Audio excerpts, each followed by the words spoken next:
2 തിമോഥെയോസ് 4-ാം അധ്യായം 10-11 വാക്യങ്ങൾ. ദേമാസ് ഈ ലോകത്തെ സ്നേഹിച്ചിട്ട് എന്നെ വിട്ട് തെസ്സലോനിക്കയിലേക്ക് പോയി.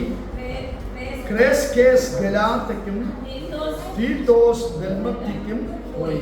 11-ാമത്തെ വാക്യം. ലൂക്കോസ് മാത്രമേ എന്നോട് കൂടെ ഉള്ളൂ. മർക്കോസ് എനിക്ക് ശുശ്രൂഷയ്ക്കായി ഉപയോഗമുള്ളവനാകയാൽ അവനെ കൂട്ടിക്കൊണ്ടുവരിക.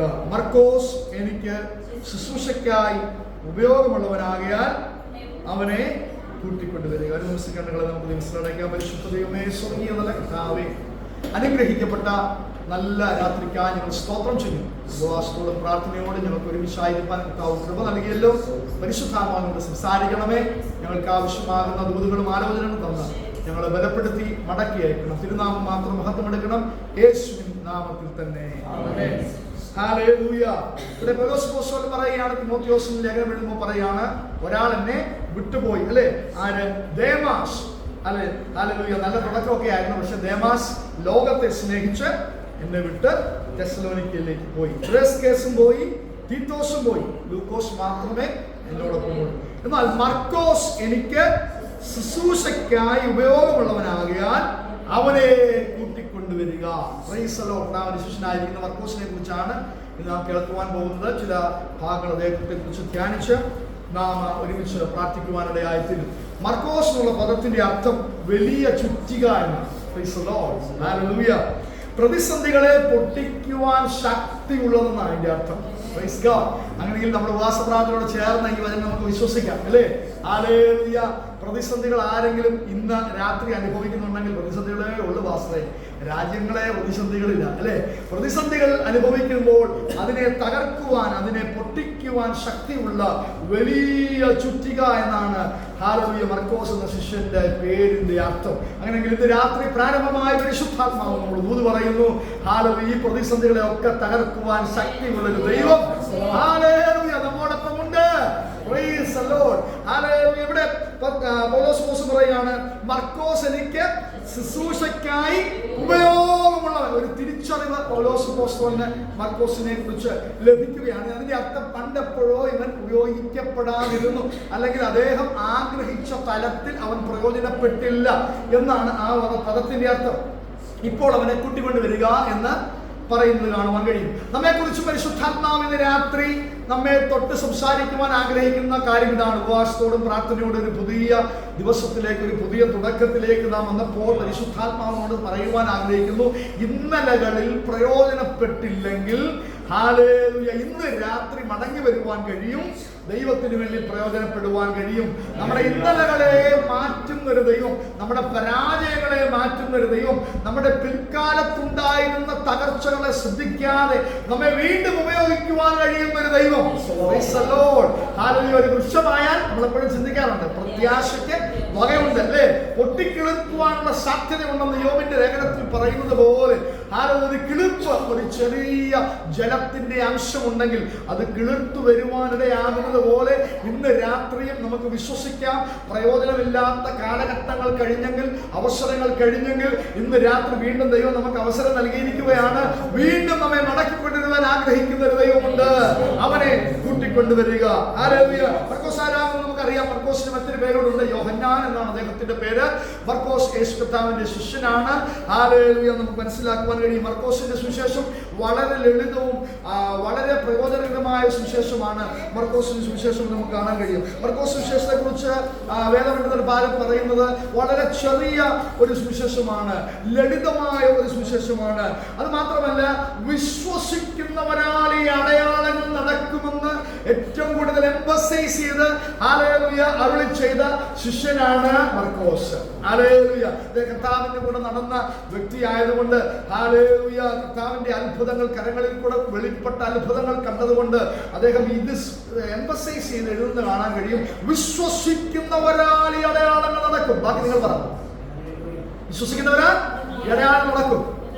എന്റെ നാമത്തിൽ നിങ്ങൾ ഭൂതങ്ങളെ പുറത്താക്കും, രോഗികളെ സൗഖ്യമാക്കും, സർപ്പങ്ങളെ പിടിച്ചടക്കും, മരണകരമായ യാതൊന്ന് ഹാനി വരികയില്ല. അപ്പൊ ഇതൊക്കെ മനസ്സിലാക്കി കൂടെ നടന്ന് അത് സ്ട്രെസ് ചെയ്ത ഒരു മനുഷ്യനാണ്, സുവിശേഷം എഴുതിയ മനുഷ്യനാണ് മർക്കോസ്. അത്ഭുതങ്ങളും അടയാളങ്ങളും കൂടുതലായി വെളിപ്പെടുത്തി എഴുതുന്നതിൽ അദ്ദേഹത്തിന് കഴിഞ്ഞു എന്ന് മർക്കോസിന്റെ സുവിശേഷം വായിക്കുമ്പോൾ നമുക്ക് കാണാൻ കഴിയും. നമുക്ക് മർക്കോസ് സുവിശേഷത്തിലേക്ക് തന്നെ വരാം. 14-ാം അധ്യായത്തിന്റെ 49-ാമത്തെ വാക്യത്തിലേക്ക് നമുക്ക് വരാം. മർക്കോസ് സുവിശേഷം 14-ാം അധ്യായത്തിന് ഞാൻ ദിവസേന ദേവാലയത്തിൽ ഉപദേശിച്ചുകൊണ്ട് നിങ്ങളോട് കൂടെ ഇരുന്നു, നിങ്ങൾ എന്നെ പിടിച്ചില്ല, എങ്കിലും തിരുവെഴുത്തുകൾക്ക് നിവർത്തി വരേണ്ടതിന് ഇങ്ങനെ സംഭവിക്കുന്നുവെന്ന് പറഞ്ഞു. ശ്രദ്ധിക്കുക, യേശു കർത്താവിന്റെ ശിഷ്യന്മാരെല്ലാം യേശുവിനോട് കൂടെ ഒരുമിച്ച് നടന്നവരാണ്. പ്രത്യേകിച്ച് പത്രോസ്, യാക്കോബ്, യോഹന്നാൻ 3 ശിഷ്യന്മാർ. പ്രത്യേകമായി കർത്താവ് പോയ സ്ഥലങ്ങളിൽ മറ്റ് ശിഷ്യന്മാരെ വ്യത്യസ്തമായവർ പോയിട്ടുണ്ട്. അപ്പോൾ സന്തത സഹചാരികളായി യേശുവിന്റെ ശിഷ്യന്മാരെ കുറിച്ച് മറ്റുള്ളവർ പറഞ്ഞിരുന്ന യേശുവിനോടുകൂടെ ആയിരുന്നവരായിരുന്നു അവർ, അല്ലെ, എപ്പോഴും ആയിരുന്നവർ, സന്തത സഹചാരികളായി നടന്ന ശിഷ്യന്മാർ.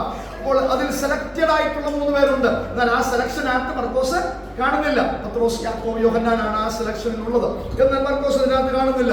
എന്നാൽ ഈ അടുത്ത് വസിച്ച ശിഷ്യന്മാരാണെങ്കിലും യേശു കർത്താവിനെ ഗതശമനയിൽ വെച്ച് പിടിക്കുന്ന സമയത്ത് ക്രൂശീകരണത്തിനായി അവരെ മഹാപുരോഹിതന്മാരുടെയും പടയാളികളുടെയും നേതൃത്വത്തിൽ കൊണ്ടുപോകുന്ന സമയത്ത് ഈ ശിഷ്യന്മാരെ ഒന്നും കാണാൻ കഴിയുന്നില്ല. രഹസ്യ ശിഷ്യന്മാർ 2 പേര് വന്നെന്നൊക്കെ നമ്മൾ പിന്നീട് പഠിക്കുന്നുണ്ട്. അതാരാ?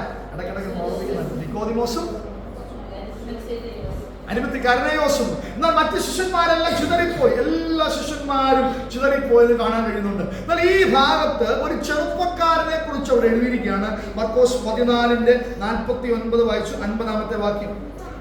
ശിഷ്യന്മാരെല്ലാവരും അവനെ വിട്ട് ഓടിപ്പോയി. 51-ാമത്തെ വാക്യം. ഒരു ബാല്യക്കാരൻ വെറും ശരീരത്തിൽ പുതപ്പ് പുതച്ചുകൊണ്ട് അവനെ അനുഗമിച്ചു. അവർ അവനെ പിടിച്ചു, അവനോ പുതപ്പ് വിട്ട് നഗ്നനായി പോയി. ഇവിടെ എഴുതിയിരിക്കുന്ന ഒരു ബാല്യക്കാരൻ. ഈ വെറും ശരീരത്തിൽ ഡ്രസ്സ് ധരിക്കാതെ പുതപ്പ് അവൻ ധരിച്ചതിന്റെ കാരണം അഥവാ പിടി വീണാൽ പുതപ്പിട്ടിട്ട് ഓടണം. ഡ്രസ്സ് ഉണ്ടെങ്കിൽ അതേ പിടിച്ച് നിർത്തും, പടയാളികൾ പിടിച്ച് വേണം നിർത്തും. അതുകൊണ്ട് വെറും പുതപ്പ് പുതച്ച് അദ്ദേഹം ഈ കർത്താവിന് എന്താണ് സംഭവിക്കുന്നു എന്നറിയാൻ വേണ്ടി ഒരു മനുഷ്യൻ പോയി. ഒരു ബാല്യക്കാരൻ എന്നാണ് മർക്കോസ് എഴുതുന്നത്. ചരിത്രകാരന്മാർ, പണ്ഡിതന്മാർ പറയുന്നത് മർക്കോസിനെ കുറിച്ച് തന്നെയാണ് അദ്ദേഹം എഴുതിയത്. അദ്ദേഹത്തിന്റെ പേര് പരാമർശിക്കാതെ ഒരു ബാല്യക്കാരൻ എന്ന് പരാമർശിച്ച് എഴുതിയതാണ്. എന്നാൽ അദ്ദേഹം പിടിക്കപ്പെട്ടു. വസ്ത്രം അദ്ദേഹത്തിനില്ലായിരുന്നു. പുതപ്പ് പുതച്ചാണ് വന്നത്. പുതപ്പ് വിട്ടുകൊടുത്തിട്ട് ആളെ ഓടി. അപ്പോൾ അവസാനം സമയത്ത് യോഹന്നാൻ അരമനയിൽ വരെ പ്രവേശിക്കുന്നത് നമുക്ക് കാണാൻ കഴിയുന്നുണ്ട്. അതിനു മുമ്പായി മർക്കോസ് പിടിക്കപ്പെടുന്നത് കാണാൻ കഴിയുന്നുണ്ട്. മർക്കോസ് രക്ഷപ്പെടുകയാണ്. അപ്പോൾ ശ്രദ്ധിക്കുക, ഇങ്ങനെ കർത്താവിന്റെ ക്രൂശീകരണത്തോടുള്ള ബന്ധത്തിൽ, കർത്താവ് പിടിക്കപ്പെടുന്നതിനുള്ള ബന്ധത്തിൽ പുതപ്പിട്ടേച്ചു ഭയപ്പെട്ട് ഓടിയ ഒരു ശിഷ്യനായിരുന്നു മർക്കോസ്. ഹല്ലേലൂയ. എന്നാൽ മർക്കോസിനെ കുറിച്ച് പഠിക്കുമ്പോൾ മർക്കോസിനെ കുറിച്ച് എഴുതിയ ഭാഗങ്ങളിലെല്ലാം ഒരു പ്രത്യേകത നമുക്ക് കാണാൻ കഴിയുന്നുണ്ട്. മർക്കോസിനേക്കാൾ കൂടുതൽ അദ്ദേഹത്തെ പരാമർശിച്ചിട്ടുള്ളത് അദ്ദേഹത്തിന്റെ ഭവനത്തെ കുറിച്ചാണ്. മർക്കോസിന്റെ ഭവനം, സിഹിയോൻ മാളിക എന്നൊക്കെ എഴുതിയിരിക്കുന്ന ഭാഗങ്ങൾ അദ്ദേഹത്തിന്റെ ഭവനമാണെന്ന് മനസ്സിലാക്കുവാൻ കഴിയുന്നുണ്ട്. ഹല്ലേലൂയ. ശ്രദ്ധിക്കുക, ലൂക്കോസ് വിശേഷത്തിലേക്ക് നമുക്ക് കടന്നു വരാം. അതിൽ മർക്കോസിന്റെ ജീവിതത്തെ കുറിച്ച് പഠിക്കുമ്പോൾ 4 പ്രധാനപ്പെട്ട കാര്യങ്ങൾക്കായിട്ട് ദൈവം അദ്ദേഹത്തെ ഉപയോഗിച്ചെന്ന് കാണാൻ കഴിയുന്നുണ്ട്. ലൂക്കോസ് വിശേഷം 22-ാം അധ്യായത്തിലേക്ക് നമുക്ക് വരാം. 8 മുതൽ 11-13 വരെയുള്ള വാക്യങ്ങൾ വേഗത്തിൽ ഒന്ന് വായിക്കാം. അവൻ പത്രോസിനെയും യോഹന്നാനെയും അയച്ച്, നിങ്ങൾ പോയി നമുക്ക് പെസഹ കഴിപ്പാൻ ഒരുക്കുവിനെന്ന് പറഞ്ഞു. ഞങ്ങൾ എവിടെ ഒരുക്കണമെന്ന് ചോദിച്ചതിന് ശിഷ്യന്മാർ ചോദിക്കാം, പെസഹ ഒരുക്കുവാൻ പോവുകയാണ്, പെസഹ വ്യാഴാഴ്ചയായി, പെസഹ ഒരുക്കുവാൻ പോവുകയാണ്, ഞങ്ങൾ എവിടെ ഒരുക്കണം, എവിടെയായിരിക്കും ഗുരു പെസഹ ഒരുക്കേണ്ടതിന് ക്രമീകരിക്കണം എന്നുള്ളത് ശിഷ്യന്മാരുടെ ഹൃദയത്തിൽ ഒരു ചിന്ത വന്നപ്പോൾ, ഹല്ലേലൂയ, ഞങ്ങൾ എവിടെ ഒരുക്കണമെന്ന് അവർ ചോദിച്ചതിന്, നിങ്ങൾ ടെൻഷൻ അടിക്കൊന്നും വേണ്ട, നിങ്ങൾ ഭാരം തുടങ്ങിയൊന്നും വേണ്ട, എന്താ ചെയ്യണം, നിങ്ങൾ എത്തുമ്പോഴെന്ന് കാര്യം ഒരു കുടം വെള്ളം ചുമന്നുകൊണ്ട് ഒരു മനുഷ്യൻ നിങ്ങളെ എതിർപ്പെടും. അവൻ ചെന്ന് ഞാൻ എന്റെ ശിഷ്യന്മാരുമായി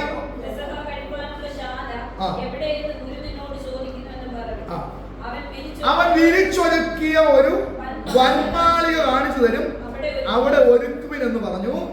അവർ തങ്ങളോട് പറഞ്ഞതുപോലെ പെസഹ ഒരുക്കി. ഇതിനിടയ്ക്ക് ഞാൻ ഊന്ന് പറഞ്ഞോട്ടെ, ഇപ്പോഴും ഞങ്ങൾ സംസാരിച്ചു, യുദ്ധങ്ങളാണ്, യുദ്ധ കാര്യങ്ങളൊക്കെ സംസാരിച്ചുകൊണ്ട് നമ്മൾ പറഞ്ഞു നമുക്ക് എന്തും സംഭവിക്കാം അല്ലേ.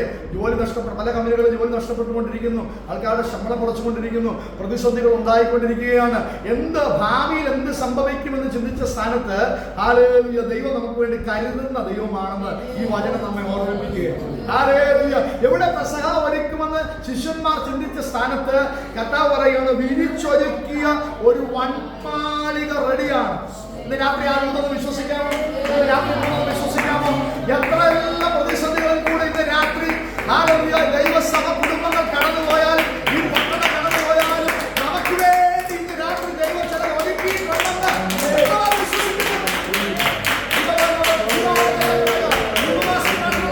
വിശ്വസിച്ചാൽ കാര്യങ്ങളെ ഒരുക്കുന്ന ഒരു ദൈവം, ക്രമീകരിക്കുന്ന ഒരു ദൈവം.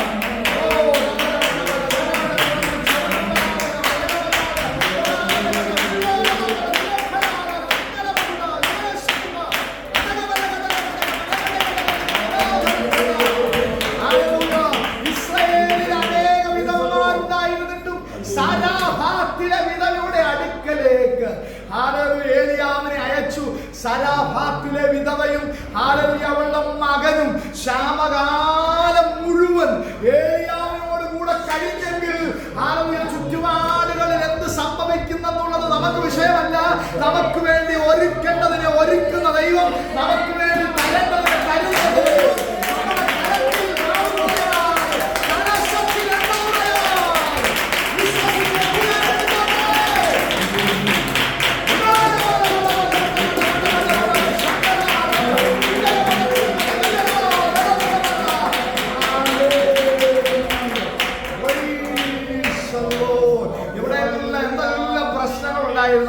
ഇന്ന് രാത്രി നെഞ്ചത്ത് കൈവച്ച് പറ, എന്റെ ദൈവം എനിക്ക് വേണ്ടി കരുതുന്ന ദൈവമാണ്.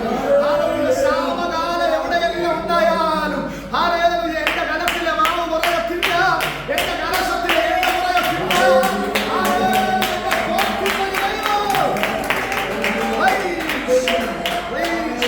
വിരിച്ചൊരുക്കിയ ഒരു വൻമാളിക കാണിച്ചു തരും. നിങ്ങൾ ടെൻഷൻ അടിക്കണ്ട, എല്ലാം റെഡിയാണ്. Praise God. Hallelujah, hallelujah. അനേക പുസ്തകങ്ങൾ ഉണ്ടായിരുന്നിട്ടും ആര് മാത്രമാണ് വിടുവിക്കപ്പെട്ടത്? നയമാൻ വിടുവിക്കപ്പെടുവാനിടയായി. ഇത് പറഞ്ഞപ്പോഴാണ് ഹല്ലേലൂയ ദേവാലയത്തിൽ കർത്താവിനെ പുറത്താക്കുവാൻ. അപ്പോൾ ദൈവം കരുതേണ്ടവരെ കരുതും. ദൈവം നോക്കേണ്ട, ദൈവം ശ്രദ്ധിക്കുന്നവർക്ക് അവർക്ക് വേണ്ടത് ദൈവം കരുതി നൽകിയിരിക്കും. എത്ര പ്രതിസന്ധികളിൽ കൂടെ കടന്നു പോയാലും ഹല്ലേലൂയ ചില വൻമാളികൾ ഒരുക്കപ്പെടും. Praise God. വിശ്വസിക്കാമോ? ഈ പ്രതിസന്ധി ഘട്ടത്തിൽ ഒന്ന് വിശ്വസിച്ചേ. ഈ പ്രതിസന്ധി ഘട്ടത്തിൽ എനിക്കൊരു ജോലിയുണ്ട്, ഈ പ്രതിസന്ധി ഘട്ടത്തിൽ എനിക്ക് വിസ ഉണ്ട്, ഈ പ്രതിസന്ധി ഘട്ടത്തിൽ എന്റെ ശമ്പളം കുറയത്തില്ല. വിശ്വസിക്കും നിങ്ങൾ. എനിക്ക് വേണ്ടി കരുതുന്ന ഒരു ദൈവം,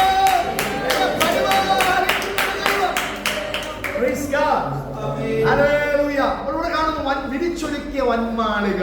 അത് ആരുടെ ആയിരുന്നു അറിയാമോ? അത് നമ്മുടെ മർക്കോസിന്റെ ഭവനമാണ്. പറയുന്നത് മർക്കോസിന്റെ ഭവനം തന്നെയായിരുന്നു. ഹല്ലേലൂയ. അതുകൊണ്ട് കർത്താവിനാൽ സ്ഥാപിതമായ തിരുമേശ ശുശ്രൂഷ ആരംഭിക്കുവാൻ ഹല്ലേലൂയ ഭാഗ്യം ലഭിച്ച ഒരു ഭവനമാണ് മർക്കോസിന്റെ ഭവനം. പുതിയ നിയമസഭയ്ക്ക് വേണ്ടി ദൈവത്താൽ സ്ഥാപിതമായ തിരുമേശ ശുശ്രൂഷയുടെ ഹല്ലേലൂയ ആരംഭം, തിരുവത്താഴത്തിന്റെ ആരംഭം തന്റെ സ്വന്തം ഭവനത്തിൽ തുടങ്ങുവാൻ ഹല്ലേലൂയ മർക്കോസിന് പുതപ്പിട്ട് ഓടിയ ആളാണ്. പുതപ്പിട്ട് ഓടുന്നത് അത് കഴിഞ്ഞുള്ള ഭാഗം വരാം. ഹല്ലേലൂയ. എന്നാൽ ഭയപ്പെട്ടിരുന്ന ഹല്ലേലൂയ അങ്ങനെ ആയിരുന്ന ഒരു ശിഷ്യന്റെ ഭവനത്തിൽ ഹല്ലേലൂയ അവൻ ആദ്യമായി തിരുമേശ ശുശ്രൂഷ ചെയ്യുന്നു. അപ്പോൾ അതിനു വേണ്ടി മർക്കോസിന്റെ ഭവനത്തെ ഉപയോഗിച്ചു. ഇനിയും അവൻ അത് കഴിഞ്ഞാണ് തന്നെ ഭയം ഉണ്ടാകുന്നത്. കർത്താവിനെ പിടിക്കുന്നു, 27 ശുശ്രൂഷ കഴിയുന്നു, കർത്താവിനാൽ പടയാളികൾ കർത്താവിനെ പിടിക്കുന്നു. ഇപ്പോൾ നാം വായിച്ചു കേട്ടതുപോലെ പുതപ്പ് ധരിച്ചു പോകുന്നു, ഭയപ്പെട്ട് പുതപ്പിട്ട് ഓടുന്ന ഒരു മർക്കോസിനെ കാണുന്നുണ്ട്. എന്നാൽ വീണ്ടും ശ്രദ്ധിക്കുക, യോഹന്നാൻ സുവിശേഷം 20-ാം അധ്യായത്തിലേക്ക് വരാം. വീണ്ടും അവർ ഒരുമിച്ച് കൂടുകയാണ്. യോഹന്നാൻ സുവിശേഷം 20-ാം അധ്യായത്തിന്റെ 19-ാമത്തെ വാക്യത്തിലേക്ക് വരാം. ആഴ്ചവട്ടത്തിന്റെ 1-ാം നാളായിരുന്നു. എല്ലാവർക്കും ഭയമാണ്. ഇപ്പോൾ നാം കേട്ടതുപോലെ എല്ലാവർക്കും ഭയമാണ്. വാതിലടച്ചിരിക്കുകയാണ്. യേശു വന്നവരുടെ നടുവിൽ നിന്ന്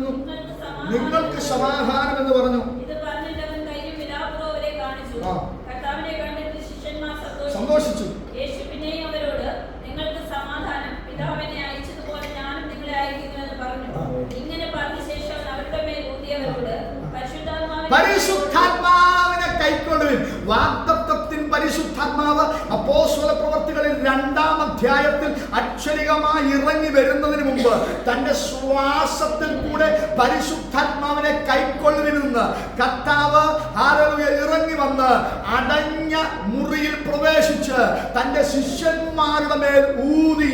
അത് മർക്കോസിന്റെ ഭവനത്തിൽ വെച്ചാണ്. ശുശ്രൂഷ തന്റെ ഭവനത്തിൽ തുടങ്ങുവാൻ ദൈവം കൃപ ചെയ്തു. തന്റെ മേലുണ്ടായിരുന്ന പരിശുദ്ധാത്മാവിനെ ഊതി ശിഷ്യന്മാർക്ക് പകർന്നത് തന്റെ ഭവനത്തിൽ വെച്ചാണ്. ഡെഡിക്കേറ്റഡ് ആയിട്ടുള്ള ഒരു മനുഷ്യനെ ദൈവം ഉപയോഗിച്ച് കണ്ടോ?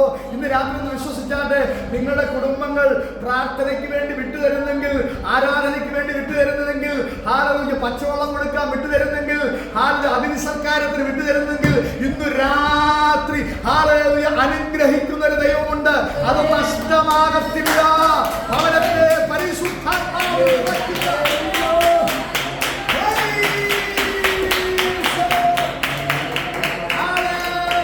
പരിശുദ്ധാത്മാവിനെ ഊതി കൈക്കൊള്ളുവിനെന്ന് ശിഷ്യന്മാരുടെ മേൽ ഊതിയത് തന്റെ ഭവനത്തിൽ വെച്ചാൽ. 2-ാമത്തെ അത്ഭുതം ഇനി അവിടെ കഴിഞ്ഞിട്ടില്ല.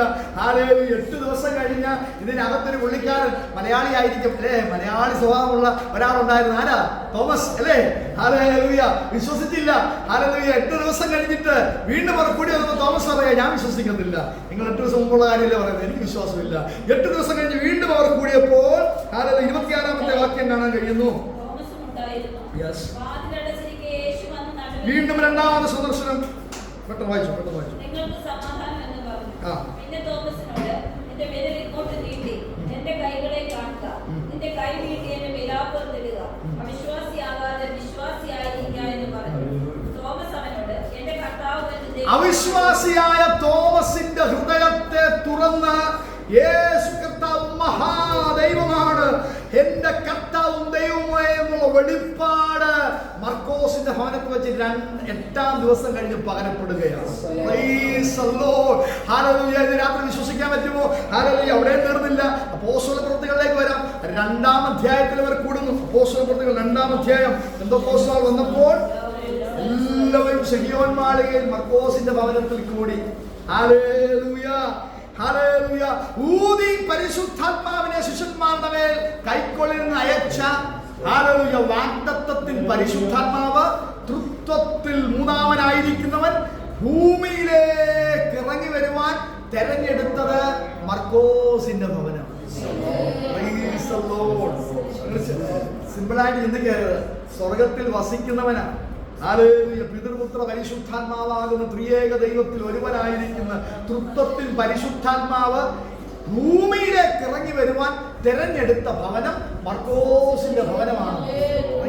എത്ര അനുഗ്രഹം! അഗ്നിജാല പോലെ പുണർന്നിരിക്കുന്ന ആളുകൾ അവർക്ക് വ്യത്യസ്തമായി അവരുടെ മേൽ പതിഞ്ഞു. എല്ലാവരും അന്യഭാഷകളിൽ സംസാരിച്ചു തുടങ്ങി. തന്റെ ഭവനത്തെ വിട്ടുകൊടുത്തപ്പോൾ, തന്റെ ജീവിതത്തെ വിട്ടുകൊടുത്തപ്പോൾ എത്ര അനുഗ്രഹങ്ങളായി ഈ മനുഷ്യന്റെ മേൽ എന്ന് നോക്കിയേ.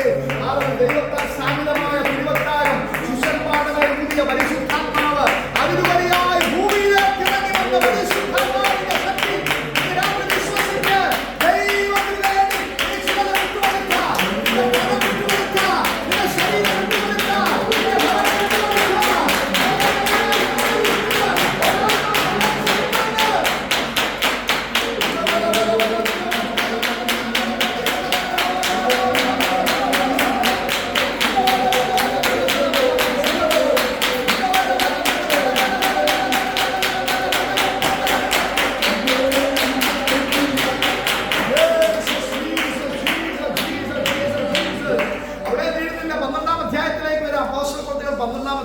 ആദിമസഭയുടെ ആരംഭമെല്ലാം കഴിഞ്ഞ് പത്രോസ് തടവിലാകുന്നു. 16 പടയാളികളുടെ നടുവിൽ പത്രോസ് ആയിരിക്കുന്നു. ദൂതൻ ഇറങ്ങി വന്ന വിലാപ്പുറത്ത് തൊട്ട് അവനെ പുറത്തെടുക്കുന്നു. 2-ാം കാവലും 3-ാം കാവലും പട്ടണവാതിക്കലും ഒക്കെ കഴിഞ്ഞിട്ട് അവനൊരു ഭവനത്തിന്റെ മേൽ വന്ന് മുട്ടുന്നുണ്ട്. രോധ എന്ന ബാല്യക്കാരി വന്ന് തുറക്കുന്നുണ്ട്. ആ ഭവനം ഏതായിരുന്നു അറിയാമോ? അത് മർക്കോസിന്റെ ഭവനമായിരുന്നു. അപ്പൊ തിരുവത്താഴം നടന്ന ഭവനം. ഈ ഭവനം എത്ര അനുഗ്രഹിക്കപ്പെട്ട ഭവനം! ഒരു ദേവാലയത്തിലല്ല ഇതൊക്കെ നടന്നത്, യെരുശലേം ദേവാലയത്തിലൊന്നല്ല ഇതൊക്കെ നടന്നത്. തിരുവത്താഴം മർക്കോസിന്റെ ഭവനത്തിൽ ശിഷ്യന്മാരുടെ പരിശുദ്ധാത്മാവ് ഊതിയത് മർക്കോസിന്റെ ഭവനത്തിൽ. പരിശുദ്ധാത്മാവ് അക്ഷരികമായി വാഗ്ദത്തത്തിൽ പരിശുദ്ധാത്മാവ് മുഴുവനായി വെളിപ്പെട്ടത് മർക്കോസിന്റെ മാളിക മുറിയിൽ. ഇതാ പത്രോസ് ദൈവസഭയെ തേടി വിടുവിക്കപ്പെട്ട പത്രോസ് വാതിൽ മുട്ടുന്നത് ഹല്ലേലൂയ മർക്കോസിന്റെ ഭവനത്തിൽ. ഹല്ലേലൂയ 12-ാമത്തെ വാക്യം ഇങ്ങനെ ഗ്രഹിച്ച ശേഷം അവിടെ എന്ത് ചെയ്യായിരുന്നു? അവർ ഒരുമിച്ച് കൂടി പ്രാർത്ഥിച്ചുകൊണ്ട് ഇരുന്നു. ഹല്ലേലൂയ. നോക്കി എത്ര അനുഗ്രഹങ്ങളാ ദൈവത്തിനു വേണ്ടി തങ്ങളുടെ ഭവനത്തെ, തങ്ങളുടെ ജീവിതത്തെ വിട്ടുകൊടുക്കുന്നവരുടെ മേൽ വരുന്ന ദൈവത്തിന്റെ അനുഗ്രഹം നോക്കി. കാരാഗ്രഹത്തിലുള്ളവരുടെ പുറത്ത് വന്ന് ആ ഭവനത്തിന്റെ ഡോറിൽ കൊട്ടുകയാണ്. ഇന്ന് രാത്രി വിശ്വസിച്ച് ഏൽപ്പിക്കുവാൻ കഴിയുമോ? ഹല്ലേലൂയ. 1 പത്രോസ് 1-ാം അധ്യായത്തിന്റെ 1-ാമത്തെ വാക്യത്തിലേക്ക് വരാം. ഇദ്ദേഹം പിന്നീട് ഹല്ലേലൂയ ശുശ്രൂഷയിലായിരുന്നപ്പോൾ ഹല്ലേലൂയ യേശുവിന്റെ ശുശ്രൂഷയ്ക്ക് ശേഷം, യേശുവിന്റെ ഉയർത്തലിന് ശേഷം, ദൈവസഭ തുടങ്ങിയതിനു ശേഷം ഹല്ലേലൂയ പത്രോസുമായി ഹല്ലേലൂയ 12-ാം അധ്യായത്തിൽ കാണുന്ന നാം കണ്ടു കഴിഞ്ഞു. അതിനുശേഷം പത്രോസുമായി ചേർന്ന് പത്രോസ് യാത്ര ചെയ്ത് ശുശ്രൂഷിക്കുന്നത് നമുക്ക് കാണാൻ കഴിയും. 1 പത്രോസ് 1-ാം അധ്യായത്തിന്റെ 1-ാം വാക്യത്തിലേക്ക് വരുമ്പോൾ യേശുക്രിസ്തുവിന്റെ അപ്പോസ്തലനായ പത്രോസ്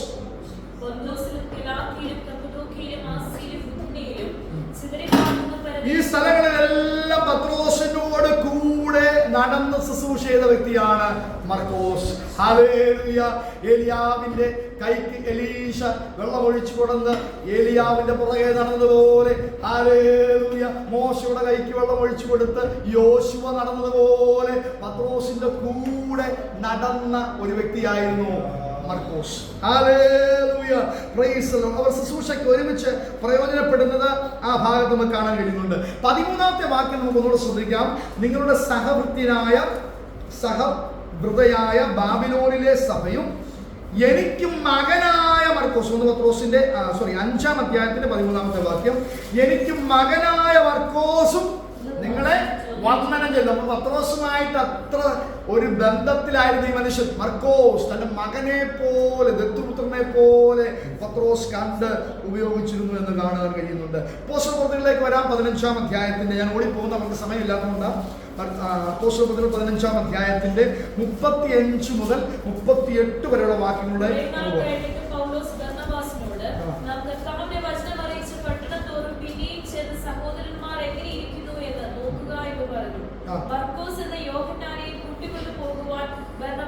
ബർന്നബാസ് മർക്കോസിനെ കൂടെ കൂട്ടിക്കൊണ്ടുപോകാൻ നിർബന്ധിച്ചു. പൗലോസോ ഇതിനിടയ്ക്ക് അദ്ദേഹം പൗലോസുമായി ഒന്ന് തെറ്റുന്നത് നമുക്ക് കാണാൻ കഴിയും, അല്ലെ? അവിടെ എഴുതിയിരിക്കുകയാണ്, പമ്പുലയിൽ നിന്ന് തങ്ങളെ വിട്ട് പ്രവർത്തിക്ക് വരാതെ പോയവനെ കൂട്ടിക്കൊണ്ടു പോകുന്നത് യോഗ്യമല്ല. അപ്പോൾ ഇദ്ദേഹം ശുശ്രൂഷയിലായിരുന്നെങ്കിലും ഇടയ്ക്ക് പൗലോസുമായിട്ടൊന്ന് ചെറുതായിട്ട് ഒരസി അദ്ദേഹം ശുശ്രൂഷയിൽ നമുക്കൊന്ന് മാറി നിന്ന് കർത്താവിന്റെ വേലയ്ക്ക് വേണ്ടി, പ്രവർത്തിക്ക് വേണ്ടി വരാതെ പെമ്പുലയിൽ തങ്ങളെ വിട്ട് അദ്ദേഹം ഒന്ന് പോയ ഒരു പരാജയപ്പെട്ട ഒരു ചെറിയ ചരിത്രമാർക്കുണ്ടായിരുന്നു, മർക്കോസിനുണ്ടായിരുന്നു. അതുകൊണ്ട് പൗലോസ് അപ്പോസ്തലൻ 2ാമത് കൂട്ടിക്കൊണ്ടു പോകുവാൻ ബർന്നബാസ് പറഞ്ഞപ്പോൾ പൗലോസ് പറയുകയാണ്, ഇവനെ കൂട്ടിക്കൊണ്ടു പോകാൻ യോഗ്യമല്ല. അങ്ങനെ അവർ തമ്മിൽ ഉഗ്രവാദമുണ്ടായിട്ട് വേർപിരിഞ്ഞു. ബർന്നബാസ് ഇങ്ങോട്ട് പോയി മർക്കോസിനെ കൂട്ടി കപ്പൽ കയറി കുപ്രോസ് ദ്വീപിലേക്ക് പോയി. ബർന്നബാസിന്റെ കൂടെ പിന്നീട് മർക്കോസ് സമയം ചെലവഴിക്കുന്നത് കാണാൻ കഴിയും. പൗലോസ് ശീലാസിനെ തെരഞ്ഞെടുത്ത് അങ്ങനെ പോകുന്നത് കാണുവാൻ കഴിയുന്നുണ്ട്. കൊലോസ്യർക്ക് എഴുതിയ ലേഖനത്തിലേക്ക് വരാം. 4-ാം അധ്യായത്തിന്റെ 10-ാമത്തെ വാക്യം, എന്റെ സഹവത്തനായ അരിസ്തർഹോസും ബർന്നബാസിന്റെ മച്ചുനനായ മർക്കോസും, ബർന്നബാസിന്റെ മച്ചുനനായിരുന്നു മർക്കോസ്, അവനെ കുറിച്ച് നിങ്ങൾക്ക് അവൻ നിങ്ങളുടെ അടുക്കൽ വന്നാൽ അവനെ കൈക്കൊള്ളിൻ. പൗലോസ് അപ്പോസ്തലന്റെ മർക്കോസിനെ കുറിച്ചുള്ള ചിന്തകൾ പതിയെ പതിയെ മാറി വരികയാണ്. ആദ്യം അദ്ദേഹം ബർന്നബാസിനുമായി ഉഗ്രവാദത്തിലായിട്ട് പറയാണ്, പമ്പുല്യെ വെച്ച് നമ്മളെ വിട്ടേച്ച് കടന്നു പോയവനെ ഇവനെ കൂട്ടിക്കൊണ്ട് പോകണ്ട, ഇവൻ പ്രവർത്തിക്ക് വരാത്തവനാ, വേലത്തിന് കഴിക്കാത്തവനാ, അതുകൊണ്ട് ഇവനെ കൂട്ടിക്കൊണ്ട് വരാണ്ടെന്ന് പറഞ്ഞ് ബർന്നബാസുമായി വഴക്കുണ്ടായി. ബർന്നബാസുമായി ഉഗ്രവാദമുണ്ടായി. 2 പേരും പറഞ്ഞു. പൗലോസും പോയി, മർക്കോസും പൗലോസും ശീലാസും 2 വഴിക്ക് പോയി. എന്നാൽ കാലങ്ങൾ കഴിഞ്ഞു. കൊലോസ്യർക്ക് ലേഖനം എഴുതുമ്പോൾ മർക്കോസിനെ കുറിച്ച് പൗലോസ് അപ്പോസ്തലൻ പറയുകയാണ്, ബർന്നബാസിന്റെ മച്ചുനനായ ഒരു മർക്കോസില്ലേ, അവൻ നിങ്ങളുടെ അടുക്കൽ വന്നാൽ അവനെ കൈക്കൊള്ളണം. പരാജയപ്പെട്ടവനെന്ന്, പിന്തിരിഞ്ഞു പോയവനെന്ന് ഒരു കാലത്ത് ഉപേക്ഷിച്ച് കളഞ്ഞ പൗലോസ് പറയാണ് ഇനി അവനെ കൈക്കൊള്ളണം. ഹല്ലേലൂയ, സ്തോത്രം. ഹല്ലേലൂയ. അപ്പോസ്തലർ 15:38 വായിക്കാം. അങ്ങനെ അവർ തമ്മിൽ ഉഗ്രവാദം ഉണ്ടായിട്ട് പിരിഞ്ഞു. ബർന്നബാസ് മർക്കോസിനെ കൂട്ടി കപ്പൽ കയറി കുപ്രോസ് ദ്വീപിലേക്ക് പോയി. ഈജിപ്റ്റ്, അലക്സാണ്ട്രിയ എന്നീ സ്ഥലങ്ങളിൽ മർക്കോസ് അപ്പോസ്തലൻ മുഖാന്തരമാണ് ദൈവസഭകൾ ഉണ്ടായതെന്ന് പഠിപ്പിക്കപ്പെടുന്നുണ്ട്. ഗ്രീസിലെ ഒലിവ് മരത്തിൽ അവസാനമായി അദ്ദേഹം തൂക്കിക്കൊല്ലുകയാണ് മർക്കോസിനെ ചെയ്തത്. ഗ്രീസിലെ ഒലിവ് മരത്തിൽ അവസാനമായി അദ്ദേഹം കർത്താവിന് വേണ്ടി രക്തസാക്ഷിയായി തീരുവാൻ ഇടയായിട്ടുണ്ട്. ഇവിടെ രണ്ട് കാര്യങ്ങൾ പറഞ്ഞ് ഞാൻ പ്രാർത്ഥിച്ച് നിർത്തുവാൻ പോവുകയാണ്. ഒന്നാമത്തെ നമ്മൾ കണ്ടു, ഇവനെ കൂട്ടിക്കൊണ്ടുപോകാൻ പാടില്ല. പെമ്പുലയിൽ നമ്മുടെ കൂടെ വരാതെ ഇടയ്ക്ക് വെച്ച് ശുശ്രൂഷ നിർത്തിപ്പോയവനാണ് ഇവനെ കൂട്ടിക്കൊണ്ടുവരാൻ പാടില്ല. ഇനി നമ്മൾ ആദ്യം വായിച്ച വാക്യത്തിലേക്കൊന്ന് വരാം. 2 തിമോത്തിയോസ് 4-ാമത്തെ വാക്യത്തിൽ പൗലോസിന്റെ കൂടെ ഉണ്ടായിരുന്നവരെല്ലാം പലയിടത്തായിട്ടുണ്ട്. പൗലോസ് കൂടെ കൊണ്ടുവന്ന ദേമാസും ക്രേസ്കേസും തീത്തോസും എല്ലാം ലോകത്തെ സ്നേഹിച്ച് അവരുടെ വഴിക്ക് പോയി. പൗലോസിന്റെ കൂടെ ഇപ്പൊ ലൂക്കോസ് മാത്രമേ ഉള്ളൂ. അപ്പോ പൗലോസ് പറയുകയാണ്, ഞാനിപ്പോ ചിന്തിക്കുന്നു, മർക്കോസ് എനിക്ക് ശുശ്രൂഷയ്ക്ക് ഉപയോഗമുള്ളവനാകയാൽ അവനെ കൂട്ടിക്കൊണ്ടുവരിക. ആരാണ് കൂട്ടരുതെന്ന് പറഞ്ഞത്? അതേ പൗലോസിനെ കൊണ്ട് അവനെ കൈക്കൊള്ളുമെന്ന് ദൈവസഭയോട് പറയിപ്പിച്ചു. അവനെ മടക്കി കൊണ്ടുവരാനും പറയിപ്പിച്ചു. ആരാ പറയിപ്പിച്ചത്?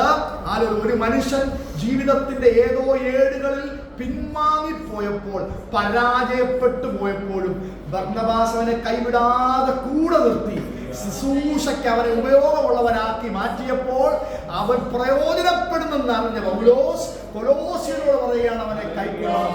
വീണ്ടും തന്റെ കൂടെ ഉള്ളവരെല്ലാം പിന്മാറിപ്പോയപ്പോൾ, തനിക്ക് ആരും ആകാതിരുന്നപ്പോൾ പൗലോസ് പറയുകയാണ്, അവൻ പ്രയോജനപ്പെടുന്നെന്ന് ഞാൻ അറിയുന്നു, അവനെ മടക്കിക്കൊണ്ടുവരിക. എന്താണ് ഇന്ന് രാത്രി ഈ ദൂത് പറയാൻ കാരണം? ഉപവാസ പ്രാർത്ഥനയായി ഒരിക്കൽ കൂടെ ദൈവം ഒരു അവസരം നമുക്ക് തന്നിരിക്കുകയാണ്. എവിടെങ്കിലും പരാജയപ്പെട്ടു പോയിട്ടുണ്ടെങ്കിൽ, എവിടെങ്കിലും പിൻവാങ്ങി പോയിട്ടുണ്ടെങ്കിൽ, ഇന്ന് രാത്രി പരിശുദ്ധാത്മാവ് ഒരു അവസരം നൽകുന്നു. പ്രയോജനമുള്ളവരായി മടങ്ങുക.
ന്യായാധിപതിയാക്കിയത്?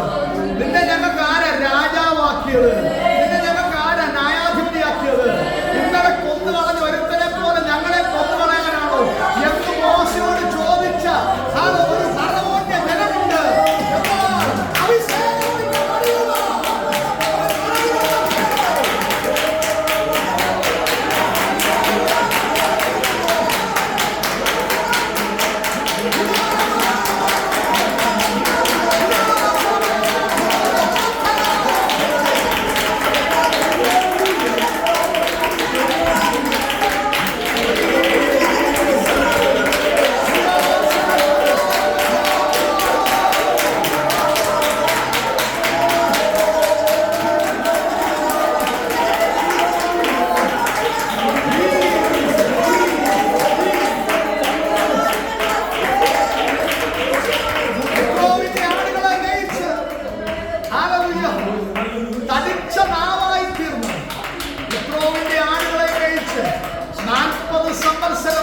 ദൈവം എന്നോട് പറഞ്ഞ മാറ്റം നടക്കത്തില്ലെന്ന് ഉറപ്പിച്ചവൻ.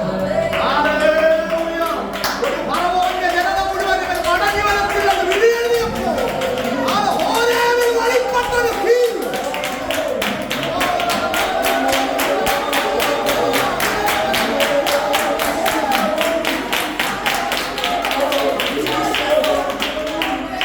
ഹോരേബിൽ വെളിപ്പെട്ട ഒരു തീ. ആരാണ് നിന്നെ ഞങ്ങൾക്ക് രാജാവാക്കിയത്? ആരാണ് നിന്നെ ഞങ്ങൾക്ക് ന്യായാധിപനാക്കി മാറ്റിയത് എന്ന് ചോദിച്ച ചോദ്യത്തിന് ഉത്തരം ഹോരേബിന്റെ മലമുകളിൽ വെളിപ്പെട്ടപ്പോൾ ഹല്ലേലൂയ, ഞാനാകുന്നവൻ ഞാനാകുന്നു.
സമയം നമ്മുടെ മുമ്പിൽ കുറച്ചുകൂടൊക്കെ നിന്ന് ശുശ്രൂഷിക്കണമെന്നുണ്ട്. സമയം നമ്മുടെ മുമ്പിലില്ലല്ലോ. നാളെ നമുക്ക് ഒരുമിച്ച് കൂടുമ്പോൾ ദൈവസാന്നിധ്യം അധികമായി അനുഭവിക്കുവാൻ വിവരങ്ങളിലേക്ക് നമുക്ക് ഏൽപ്പിച്ചു കൊടുക്കാം. കേട്ട വചനത്തിൽ നിന്ന് സമർപ്പിച്ചാട്ടെ.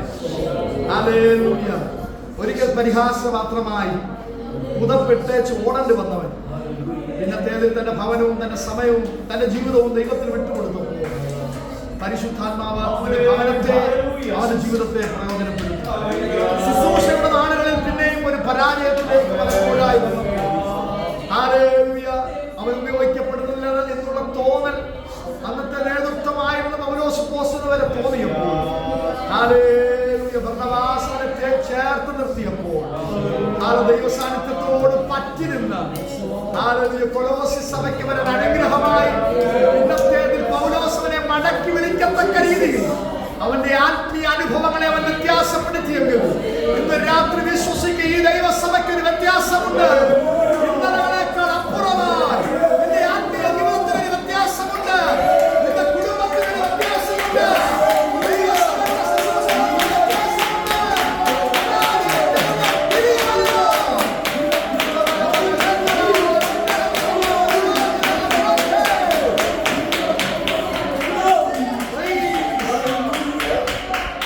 ദൈവം നമ്മളെ കുറിച്ച് ഇത് പറയട്ടെ. ഈ ഉപവാസ പ്രാർത്ഥനയ്ക്ക് ശേഷം അവൻ എനിക്ക് പ്രയോജനമുള്ളവനാണ്. ഇന്നലകളിൽ അവൻ എനിക്കൊരു പരാജയമായി. ഞാൻ ഉദ്ദേശിക്കുന്ന നിലവാരത്തിൽ അവൻ ഉയരുവാൻ കഴിഞ്ഞില്ല. ഞാൻ ഉദ്ദേശിച്ച വിശുദ്ധ ജീവിതം അവൻ പ്രയോജനപ്പെടുത്തുവാൻ കഴിഞ്ഞില്ല. ഞാൻ ഉദ്ദേശിച്ച ആത്മനിറവിൽ അവൻ ശുശ്രൂഷിച്ചില്ല.